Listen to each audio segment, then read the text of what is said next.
epic battles like this in the past. Ali and Frazier, Godzilla and Mothra. Now, El Nino and the Polar Vortex. Ding, ding, ding. Exactly. Ring the bell, Sabine.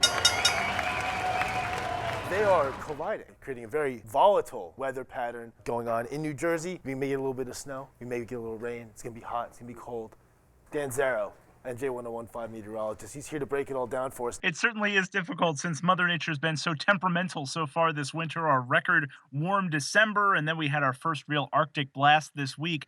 We're in the middle of a warming trend right now. We'll see a little bit of rain this weekend, maybe even temperatures into the 60s, but then the cold air comes back. It's definitely going to feel like January again by next week. This epic battle between El Nino and the polar vortex. What is actually happening? El Nino has to do with the temperature of the ocean in the southern Pacific Ocean. Halfway around the world, those ocean patterns, the temperatures, the currents are highly affecting our weather here in New Jersey and in the Northeast U.S.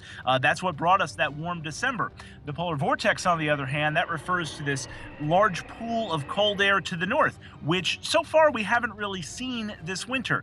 It's going to come. But isn't it a no-brainer that the polar vortex will win because it's winter? You know, there's a lot going for that theory for sure. This is one of the strongest El Ninos we have ever recorded, and certainly the strongest one we've seen in at least 2 decades. So that does play into this here. There's a lot going on, and obviously putting together all those variables, it's making for a very tricky forecast this winter. Dan, what about snow? Oh, Spadia, you're always interested in the snow, aren't you? I love the snow.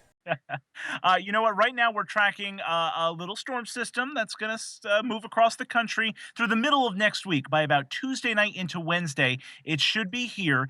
Doesn't look incredibly impressive, so don't hold your hopes up for canceled school or hitting the ski slopes. But we could see upwards of an inch of snow by the time you wake up Wednesday morning. Do you think that maybe because it seems we're getting a later start to winter, will we have a later start to spring? You know, that's a good question. I haven't looked too much into that. I sure hope not, because I'm a big fan of the warm weather myself.